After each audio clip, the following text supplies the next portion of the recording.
ماتش الأهلي القادم قدام نادي الهلال السوداني سلاح ذو حدين بوجود الجماهير. إن لعيبة النادي الأهلي اللعيبة الموجودة حاليا في مصر عموما ما بتقدرش تلعب قدام تحت الضغط الجماهيري، لأنها مش متعودة على الكلام ده.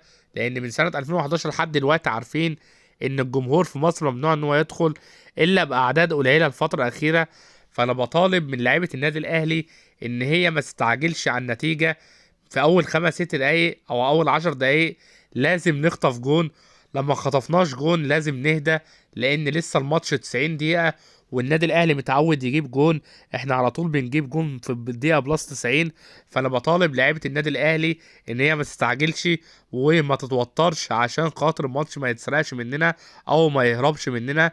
فان شاء الله نحاول نركز في اول ربع ساعة. ما جبناش جون عادي، قدامنا 90 دقيقة كاملة نقدر نخطف بطاقة التأهل في الصديقة.